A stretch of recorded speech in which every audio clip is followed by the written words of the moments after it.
Hi, my name is Mark Tudors. Thanks for joining us.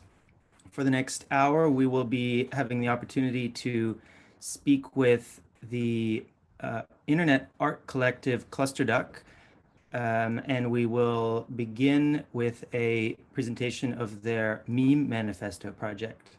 Clusterduck are the current EMAP artists in residence at the IMPAKT Media Arts Center in Utrecht, where they also have a piece that partakes in the Abducting Europa exhibition currently on display there in Utrecht.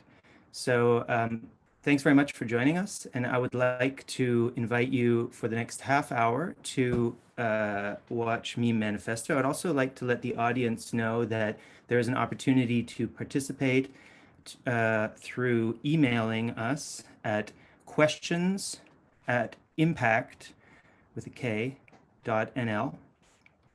And once the video is over, we'll discuss with Clusterduck their art practice, a little bit about the project that we've seen, and then we will turn to questions. So let's now join the video presentation of MEME Manifesto.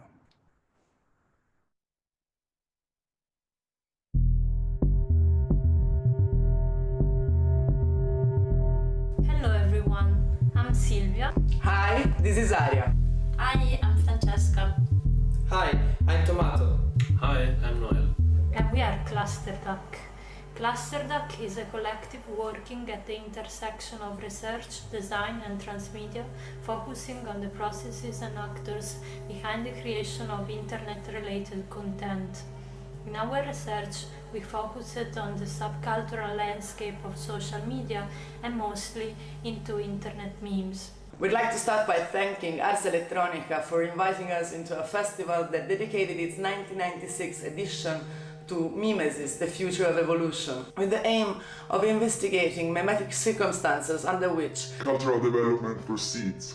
And of course, we'd like to thank IMPAKT for its help and cooperation into this project. We are 5 people working and talking every day online, but we relate with around 40 collaborators around the world, mainly from Europe. Jules Duran, who is represented here as well, is one of our collaborators and will join us during the making of the project we are presenting here. MEME Manifesto. In its final form, it will be a book. But it will also be much more than a book. What you see here in these pictures is a documentation of the first iteration of MEME Manifesto, which was presented at the Round Digital Biennale here in Berlin in 2017. The new iteration we are working on now will be much more than a book, as we are going to show you now. Our interest in memes resulted in the production of several different projects. Today, before presenting MEME Manifesto in further detail, we would like to shortly introduce 2 of the largest and most relevant.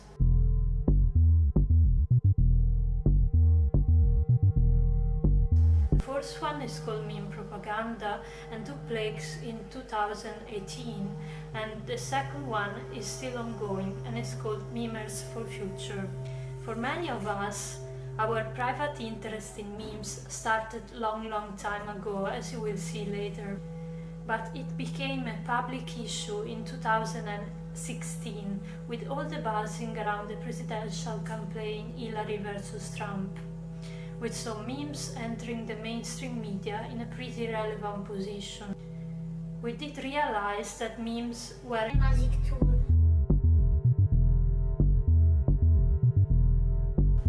But not only, we did realize that memes could be exploited by advertising and propaganda. Okay, maybe we knew that already.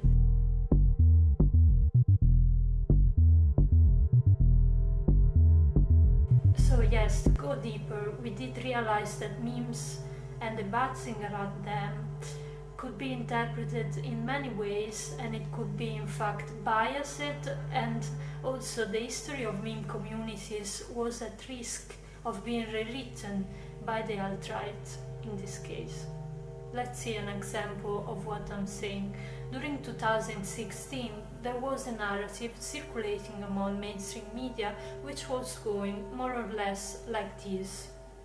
a group of trolls from 4chan created a state called Kakistan and a magic cult to support their fascist ideologies through memes. Trump didn't lose the opportunity to get publicity for this campaign by jumping on the alt-right bandwagon, which is actually very funny to remember now, right after Mr. Bannon, leader of Breitbart News, which he described in 2016 as the platform for the alt-right, has just been arrested for fraud. Hillary Clinton, at this point, declared Pepe the Frog a symbol of hate to be compared to a swastika. Well, Trump won the elections also thanks, the common narrative says, to the alt-right groups coming from 4chan. We found this narrative completely inaccurate on both sides. This story does not take into account, in fact, that Christopher Paul, founder of 4chan, realized about the presence of the alt-right on his platform way before many and banned them so that they had to move to less moderated platforms like Gab or 8chan. Also does not take into account that 4chan was a platform where movements like anonymous and anti-fascist initiatives were started as well. And especially, it does not take into account that Pepe is not only a hate symbol to be compared to a swastika, but a meme character that still belongs to anyone who wants to use it, because as the so-called Streisand effects tell us, try to hide, remove or censor something from the internet will just provoke the opposite effect of publicizing the information even more. So what we learn from this story is that memes are often controversial and contradictory, exactly like Vishnu, and that if you want to really know them, you will have to analyze pretty well the context in which they were born, and if you want to use them for your propaganda, you better be good at it. Moreover, we have to take into account that Pepe is just one of the many meme characters that never cease to amaze us with many different narratives. These reaction characters like Wojak, Spurdo, Sparde, Gondola, Gritti, to name some, are created over time by a dense network of contributions, like a very complex version of an emoji, and this is why we like to see them as powerful creatures, maybe even totems. This first part showed how influential Pepe the Frog in his alt-right version could be in the past years. So strong that around 2016 you could find anywhere a meme that was stating "the left can't meme." We don't know if talking about left or right has the same sense anymore in this post-everything era, but what we felt at the time, like many other meme lovers, was that there was a need for an anti-version of Pepe, something as strong and powerful but connected to a more inclusive and maybe wholesome message. It was with the aim of reclaiming our beloved meme characters and creating new narratives that we started the online exhibition and interactive operation Meme Propaganda.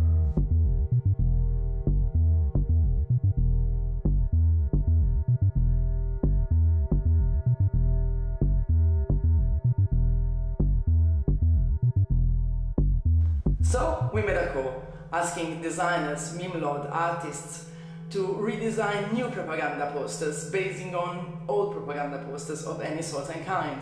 Then we made those posters freely downloadable and usable online with the sole request of documenting their usage and send us the pictures. Those posters were used in many cities during many demos.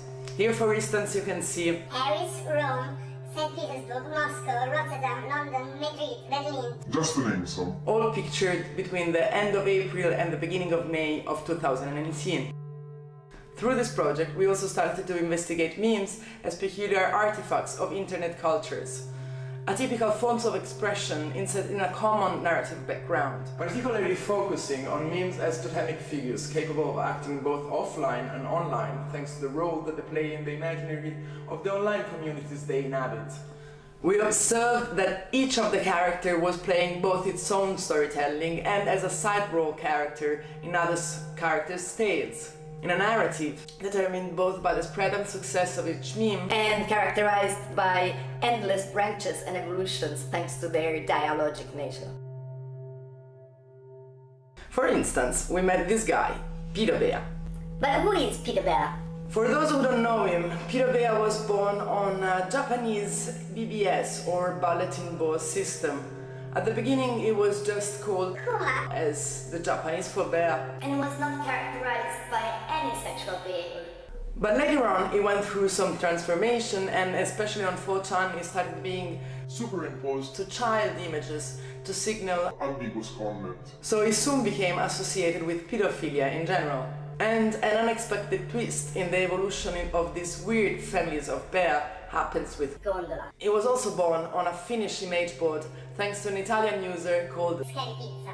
He's a bear with no arms and very, very long legs, always depicted while walking or exploring beautiful places. He also happened to be our first totemic character in the travel of meme propaganda, as his curious yet participant outlook was quite fitting our attitude toward our first project with memes. And another Virgil guiding us in our online travel has been another character emerged from the memosphere more or less at the same time, this time from the left and being really, really angry. For a set of reasons, Gritty was immediately identified as the anti-PP that the internet left movement had been waiting for so long. Compared to Gondola, is much more politicized and also openly violent. This makes him much more similar to PP, in the sense that he's more edgy. So we felt this was a good conclusion for this part of the journey, in the sense that the circle is now closed. So in 2020, meme propaganda evolved into a new project we called Memers for Future. Again, we asked our networks to help us, this time collecting and sharing images of memes created and used at climate justice demonstrations. Basically, it's like a more specific case study of the use of memes on a certain political theme. While meme propaganda was more a broader study at the use of memes in politics, in this case we concentrated on a specific topic. This could have been probably done also for other cases. For example, Hong Kong would have been an interesting study case. There has been widespread use of memes in the Hong Kong demonstrations. Or, for example, the use of memes in the LGBTQA movement. But we thought we would concentrate on the climate justice movement, as we think this is one of the most urgent matters we are facing at the moment.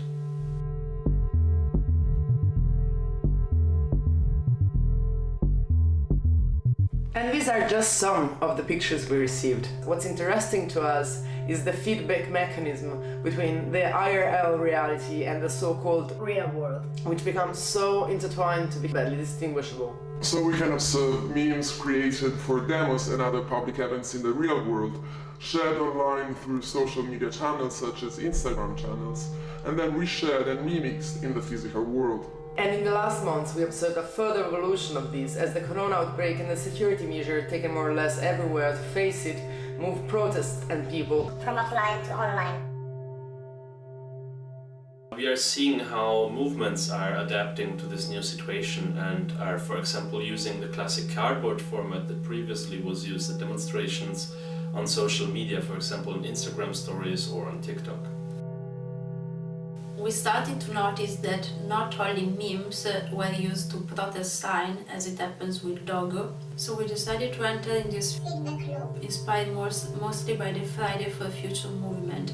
We started to draw illustration. Basically, we observed which were the most popular format and drew them in our own style.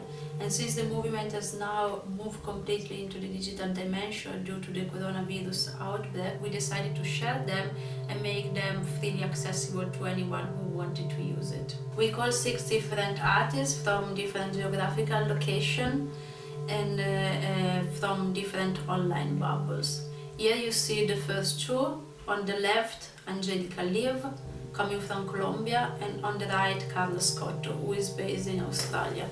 These two are from people we already worked with during meme propaganda. They are Dottor Pira on the left, who is a famous underground comic illustrator from Italy, and Clusterduck on the right, who is a French designer and type nerd, as well as a member of Clusterduck himself.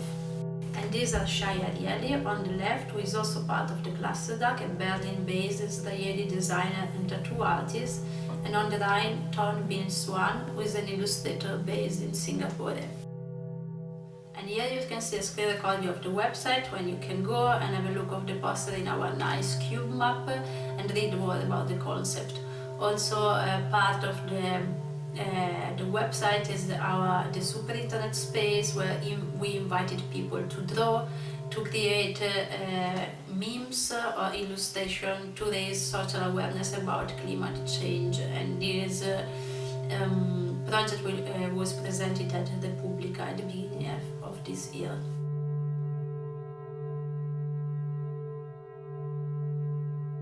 Another interesting thing that we noticed while studying climate justice memes is that while we have classic meme formats, like for example the doggo that you see here, or also the Drake format, so all the formats, for example, that imply an alternative between a good choice, an obvious choice, a right choice, and a completely stupid choice are very popular in the climate justice movement for obvious reasons. But what we also noticed is that there were also specific formats that were actually developed within the movements, and not necessarily in the digital world, but actually at the demonstrations. So you would have, for example, this was one format that was very popular, so it's getting hotter than my imaginary boyfriend, or variations on this topic. And this is actually a meme that developed at the demonstration. So this is not something that developed on some image board, but someone drew it on a cardboard, and then it was documented and put on Instagram, and other people saw it, and so it started to spread around the world. And this, for us, is a very peculiar and interesting phenomena that shows how the climate justice movement became, on its own right, some kind of memetic ecosystem. Just like image boards on 4chan or Reddit, the climate justice movement is working a little bit in the same way. So you have new formats that are being developed and that spread through these different channels. And the interesting thing here is that you actually see in real time how deeply connected the so-called digital and real world are. And so this, of course, brings up the questions regarding how meaningful it is to uphold this distinction. In our view, it is not. The feedback loop between IRL and URL communities has always been a crucial node for us at Clusterduck. Starting from our individual studies in art, communication, design, social sciences and philosophy, and going through all our collective research. We feel that the concept of fluctuant identities proposed by Antonio Caronia kind of well fits our needs in this research, as it describes quite well how the different layers, realities and identities of each one of us recollects in its own experience, desires, feelings and perspective.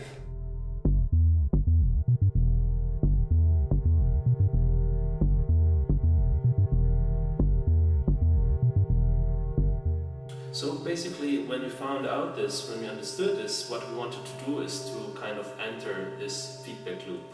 And the way we did this is by identifying some of the most popular, let's call them memes or formats that were used in the climate justice movement, and create our own interpretations of them. So we created illustrations to represent a certain format, and then we gave them to the movement. So we put them online and they're freely available for everyone who wants to download them and use them and change them. And this is how we wanted to enter this loop between the digital world and the real world in the movement. So now we finally come to our final and current project, which is called MEME Manifesto, as we said in the introduction. And we started to implement the project over the past months during our residency at IMPAKT, which was enabled and supported by the EMAP residency exchange program. And now we are going to show you some of the results of this residency. So as you may have noticed, our work is based on a simple but powerful assumption. Memes are a technology capable of changing the reality that surrounds us. Now, what do we mean by this? We actually mean a lot of things, but first and foremost we want to suggest that memes should be viewed as a linguistic, that is a semantic technology. And just like language, they're used to describe and interact with the reality in which we are socially embedded. So you could also say memes are technology, but memes are language as well. And of course one could also concentrate on the social aspect of memes, so on the concept of memes as a subculture. As we all know, they definitely were the cornerstone on which many important digital communities that emerged over the past years have been built.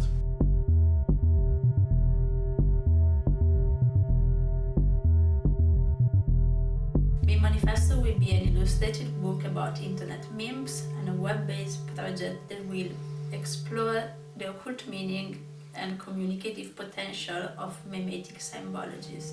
The book wants to describe the personal experience of someone who's approaching the meme culture, starting from the top of the iceberg with page comics and non-meme memes, and diving deeper into the mainstream memes, the Instagram waves, and deeper and deeper into the surreal and fried and whatever the you want to see in the iceberg. The book was originally created for the Wrong Digital Biennale, and it was a project created by us and made by Jules Durand. The original idea was taking into a digital safari where the user explores unknown dimension of the web. With Clusterduck, we decided to continue this project, to give the manifesto all the necessary means to be written in an inclusive and collective way, while adding to the first beta version of the book our meme archive and an extensive report about our research on meme, language and propaganda.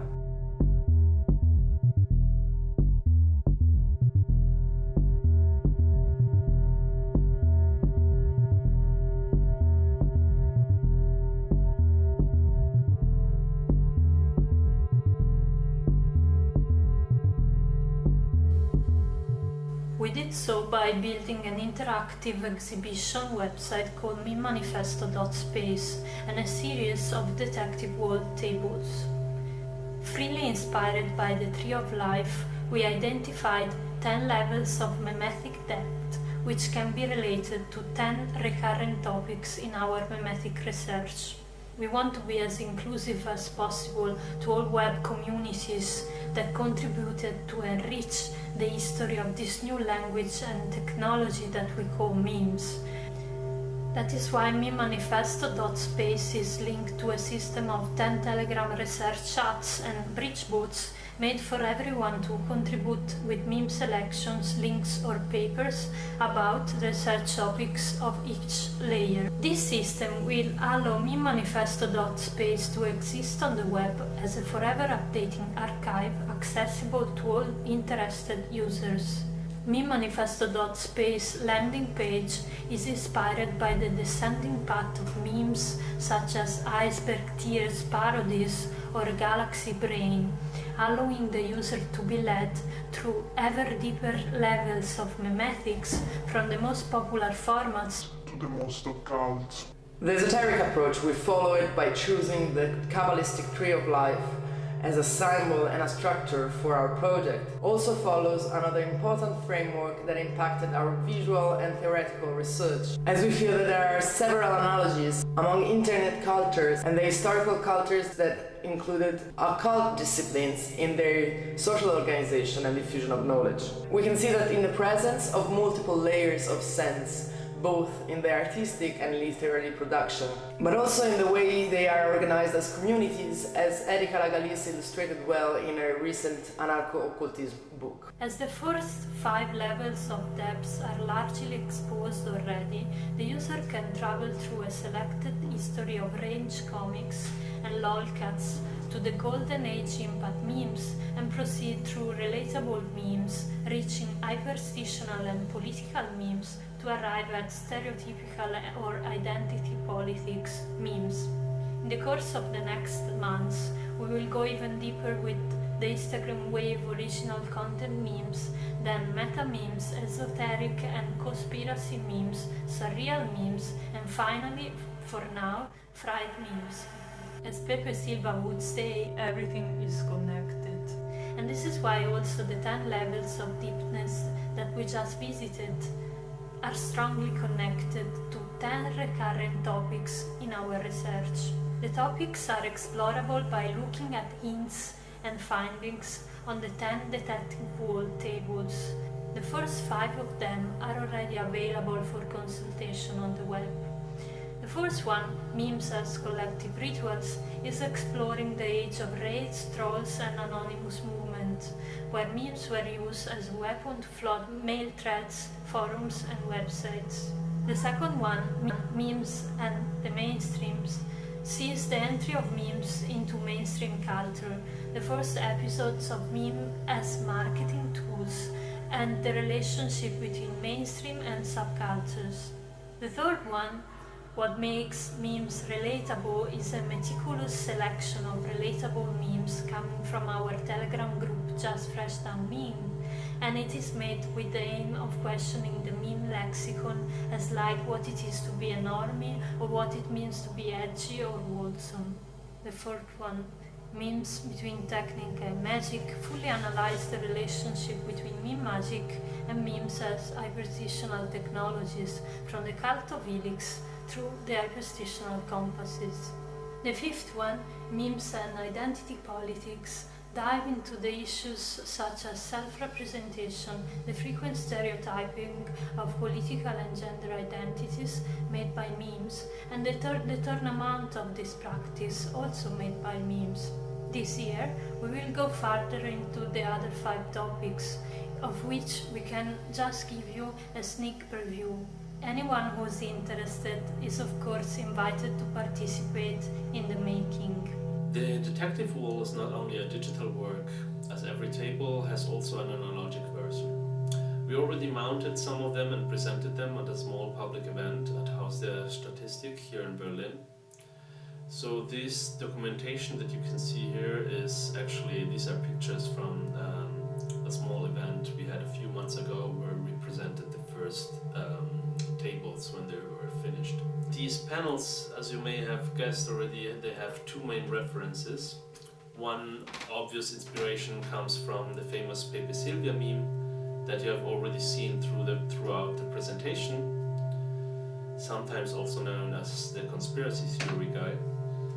And another important inspiration comes from Abi Warburg's famous Bilderatlas Mnemosyne.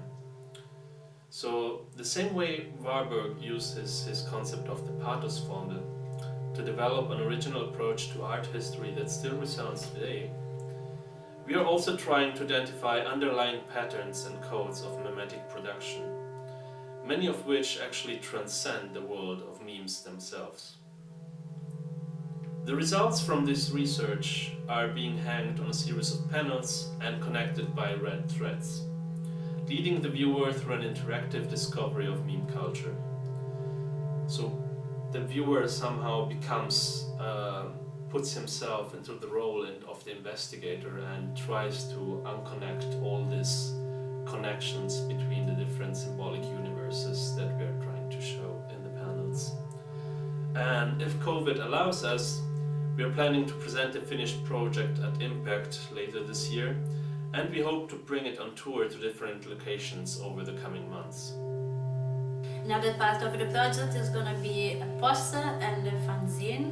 Ideally, we want to create 10 posters and 10 fanzine for every layers of the iceberg and every table of content, but this is a process that is in the making.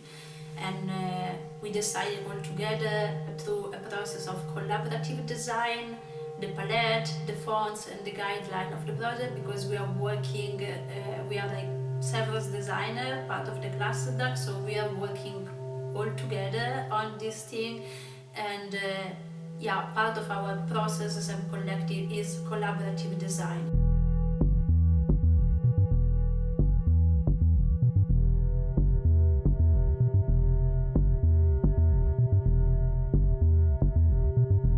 And the documentation process is also a very, very important part of this project, both under a dissemination point of view that we always keep in mind when we produce our research, and under a transmedia and cross-media point of view that is also really relevant and important in our production.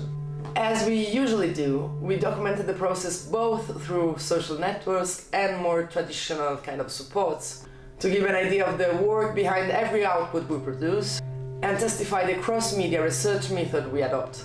And we feel almost impossible at this point not to mention the reflection, research and inquiry that we had upon the MEME Manifesto as a 21st century art book. A transmedia, participated and of course interactive media book that aims at reflecting the elusiveness of modern times and modern artistic production. A book exploring nowadays possibilities in terms of networking, art production and cross-media research, made both by RL and URL events and cooperation that reconnects with the tradition of art books through its design and conceptual effort. A book made of multiple outputs and shared through various platforms and of course on different media, all interconnected thanks to the use of QR code and other URL, IRL links. A book will also be the final goal of this transmedia collective research, as we are planning to gather all the archived memes and all the participative research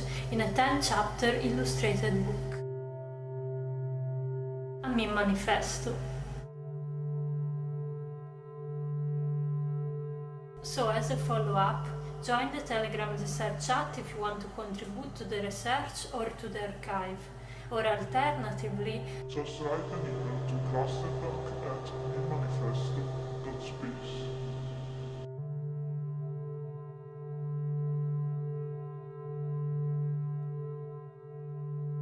Thank you for the invitation. Ciao. Bye bye. Bye! Bye!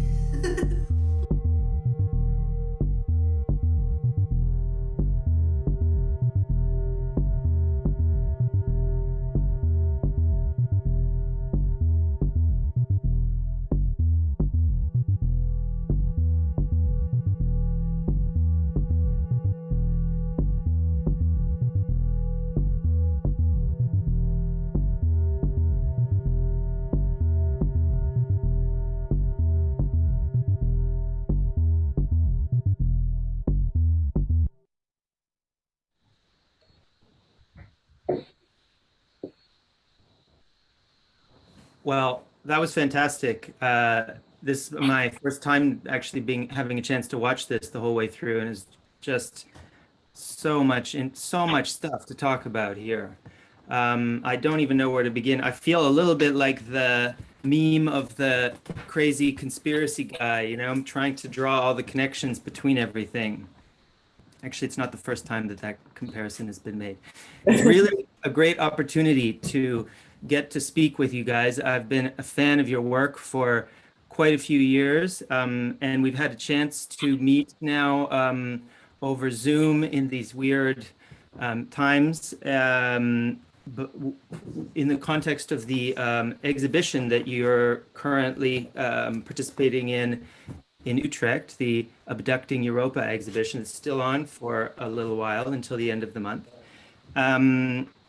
But before that, I think we nearly crossed paths last summer with the High Internet Weirdness event that we were doing with Geert Lovink, who's been talking to me about your work for a long time as well.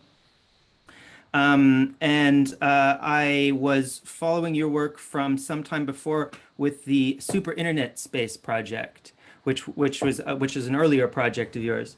So there's a lot of things that I would like to discuss with you guys about the way that you work. A lot of what we saw in the video was about process, and I think that that's very interesting to get into the relationship between the online and the offline. It's something that has really come to the fore in these COVID times, but you guys have been working on that already for some time now. I would like to talk a little bit about the work that you did in the Abducting Europa exhibition, because I have actually a piece of kind of physical, a physical artifact here that I'd like to show you guys. I'm not sure that you've had a chance to even see it yet. But I was thinking actually maybe first if I could just maybe draw a comparison since I mentioned that super internet space um, uh, yes project. So you guys are based in several places. There's a number of you. There's five in total. Right now we're with the three of you. But you represent sort of you live on the internet, or at least you work through the internet. You're from the internet, right? But you're also from Florence and Berlin, yeah? Okay. So I was thinking that actually, there is an art sort of design practice that that I've always found very intriguing that has its roots in Florence, the so-called anti-design movement, projects like Super Studio. And I feel like although the aesthetic of something like that was very austere and minimal, and in that sense, kind of the opposite of the aesthetic that you guys work with, it feels to me like there's some kind of parallels in terms of the relationship to sort of design in the sort of industrial sense and trying to sort of push against that. And I was wondering if you guys might have any sort of response to that, if that's a sort of a point of reference that is meaningful in any way to you. In a way, yes, absolutely. Thanks a lot for this introduction. And for sure, yes, coming from Florence, Super Studio, it's a main inspiration, like Memphis Studios in Milan. And for sure, exactly, like in a way, this minimalism, like we kind of think that we also in a way are minimalistic, because we kind of like, we want to kind of like synthesize all the craziness and all the deepness of the internet in a way. So in a weird way, our aesthetic that is pretty bold and like full of like stuff, it's our version of is our minimalistic version of the internet, we could say. Wow. That's a really interesting way of putting it, actually. So we live in such different times that in a way this kind of like maximal aesthetic is a new kind of minimalism. That's really interesting. I'm also reminded of another point of reference that comes from sort of my area of study. Marshall Mcluhan, the famous philosopher of media, he had a very romantic view of artists. He often spoke of artists as being the kind of being able to perceive the kind of underlying changes that were happening to us that were kind of invisible to the rest of us. That artists, in his mind, he used the metaphor of the distant early warning system.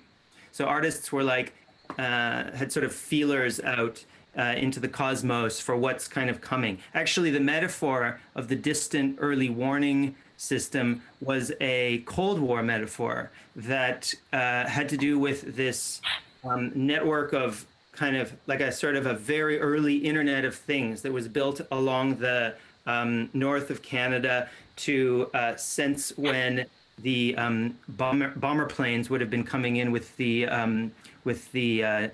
atomic payload. And you guys talked in the video about memoir and culture war, and that was sort of part of your early work. So I wonder if you kind of relate to this idea of being, first of all, an avant-garde, artistic avant-garde, and having and sort of and as such, in this kind of romantic way that I just described from Mcluhan, that what your work is exposing has something to do with the changes that are underway in the media environment that we're all sort of swimming in. This sea, from the metaphor of your current work, this kind of deep sea of technology. Do you sort of see yourself in those kind of romantic terms, or is that a bit much? We actually had an internal discussion about the term avant-garde, because it also has a kind of political background, historical background. But we do agree that what we are trying to do with our research and art practice has to intervene with the present in a way. So we, for example, there is we encounter, for example, a problem with the research in the academia, because the academia kind of have to do a very long process before giving something to the world, which is actually very precious. But what we are trying to do is a kind of fast research, like fast fashion in in the fashion terms. So what we are trying to do is to reach the topic we are talking about in the moment where the topic is actually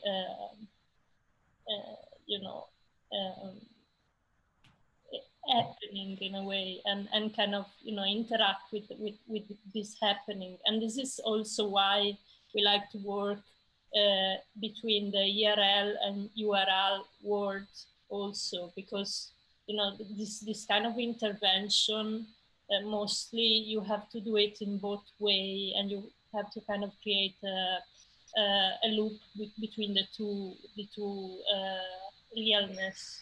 And so, yeah, I do agree also, if I may add something. The research that we quoted in the video, the kind of explanation of the transformation of identity that Antonio Caronia does in his work Il Corpo Virtuale, which would be the virtual body. It's a mid-90s work in which he examines the kind of present day's usage and kind of semiotic of the web. And we feel that nowadays every one of us kinds of has multiple layers, and that's another thing that we reported in the video in relation to all the esoteric literature that we went through in the research. So basically our intuition is that every one of us has a multiple kind of layered identity, which is both influenced and influences on his side the social networks, all the platform economy that we live in. And all of this is kind of reconnected in our experience. So if I may reconnect myself to your initial question, for sure the romantic idea of Mcluhan is present. We are absolute fan of the work of Dekekov, so quite a follower of the thought, but also Walter's Benjamin analysis of the history of angel, history's angel that looks at the past being placed in the present is also kind of relevant in our research. So we think that technologies like, as I was saying before, social networks and platforms cannot be analyzed only in an old kind of academic way. They also need to be went through and crossed by new media. So for example, this is why we choose to include all the chat research inside of MEME Manifesto to make it really interactive and really the work of cooperation. Yes, because of course one of the problems in working with such contemporary topics is that they grow old very fast.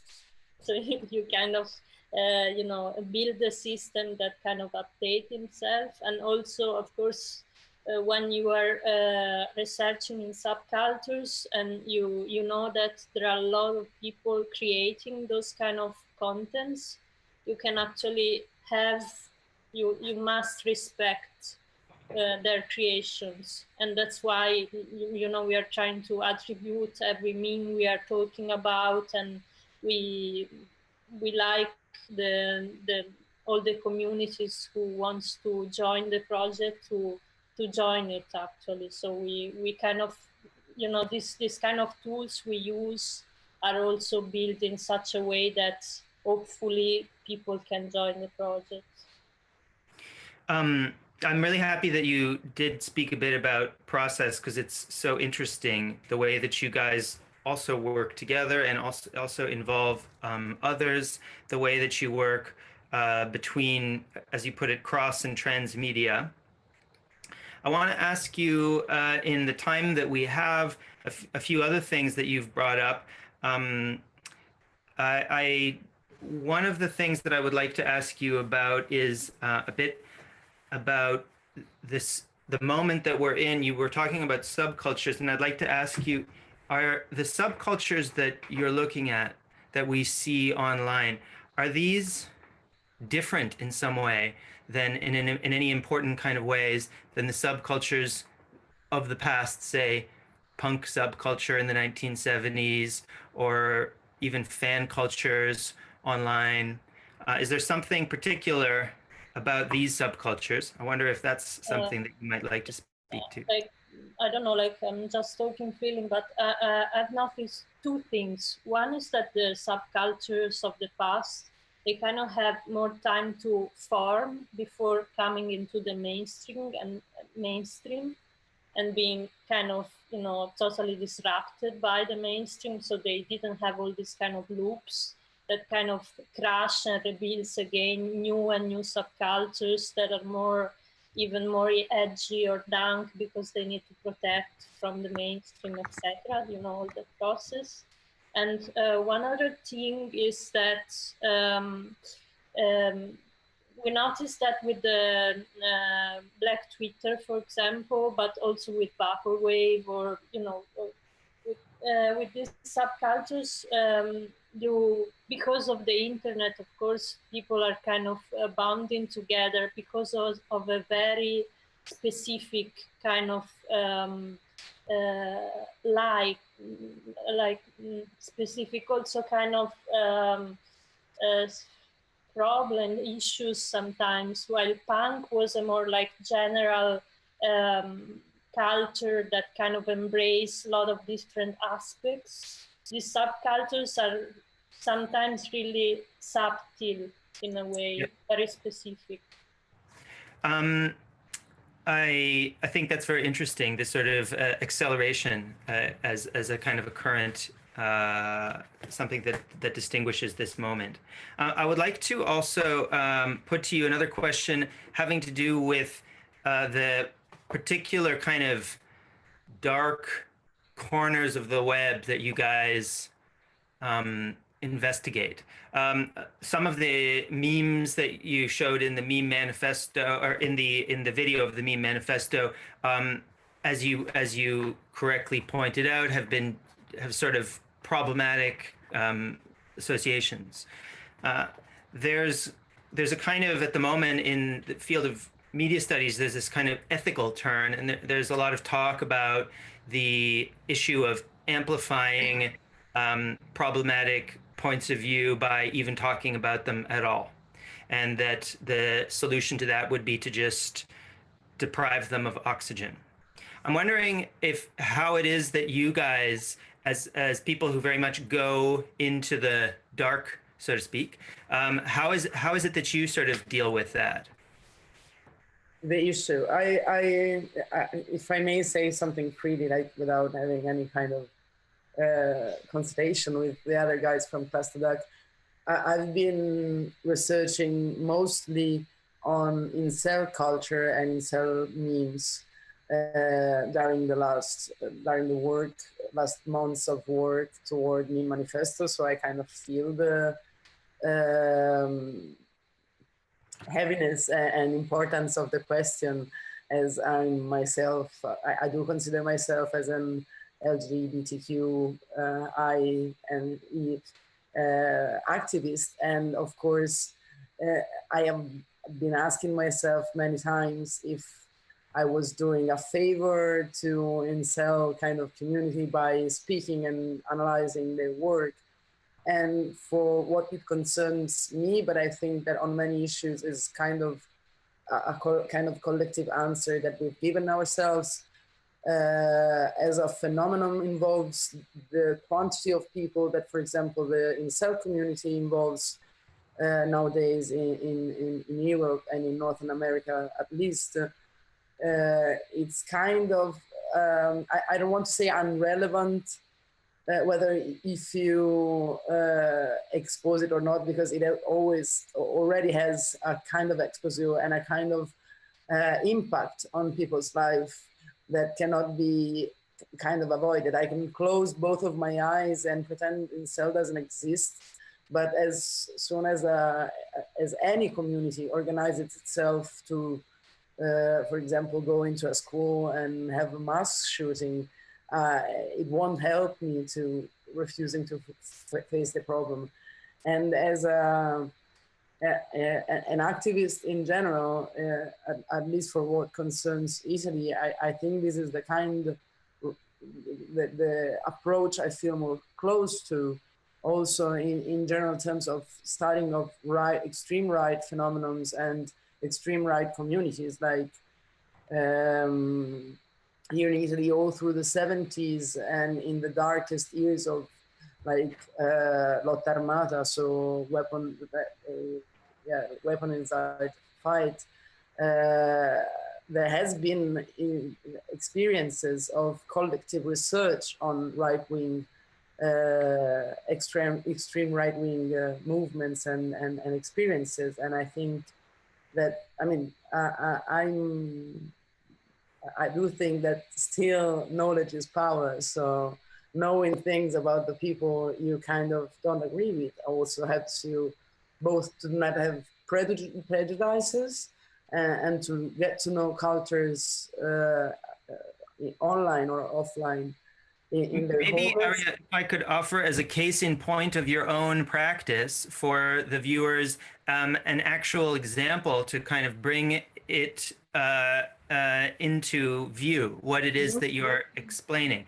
Yeah. So you guys produced a specific art piece kind of commissioned by for the Abducting Europa exhibition about country ball, which is not necessarily as extreme, I don't know what you think about this, as some of the memes that exist, but nevertheless has certainly kind of reactionary elements to it.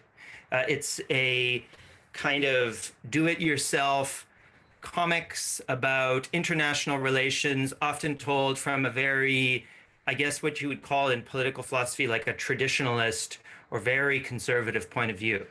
And what you guys did, it's like, it seems to me, is that you sort of queered country ball. And I would like to, I have here, I don't know that you've seen this, I have the queer country balls that you've made that are a sticker campaign that have been stickered around Utrecht. I'm going to show them to you now. And I would like to, I was wondering if you might, in the moments that we have left, if you might explain to us a little bit about these country balls. So excited to see them live. Yeah. Yes. So there's a lot of them on here. And I'm wondering if you might tell us a story of some will be perhaps recognizable to some people, like this. Yeah. Maybe this might be recognizable to some. Yeah, that one is Tommaso made that, and it's the Gaffa. The country ball from. It's great tomato. It's great tomato. I love it. So tell us some stories. Tell us a little bit. So some of these flags will be recognizable to people. There's the Antifa flag. Yeah. There's here. There's the pirate country ball here. This is like a country ball that it's the earth that is stressed out about. Yeah, exactly. They're really beautifully iconic. Yeah. This is kind of an angry LGBTQI, not taking any shit. Yeah, absolutely. It is also the Internet United one, the one down. Yeah, the Internet United is against filter bubbles. We also have a scarf.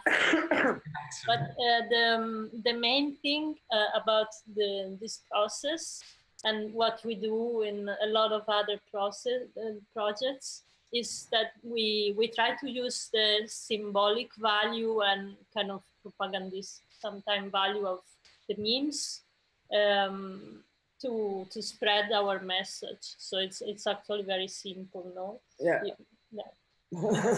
Can I ask you, Tomato, do you think that we don't have a lot of time, but we just still have a kind of a minute or two.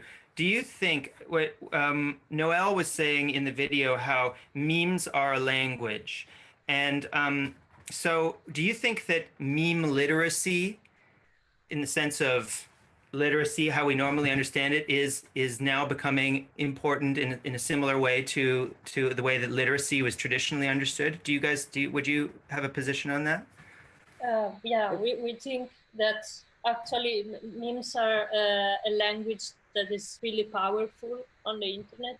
It has a very viral potential. So yeah, knowing it is of course something that could be useful if you want to propagate your message. So in a kind of, you know, like a new medium maybe also.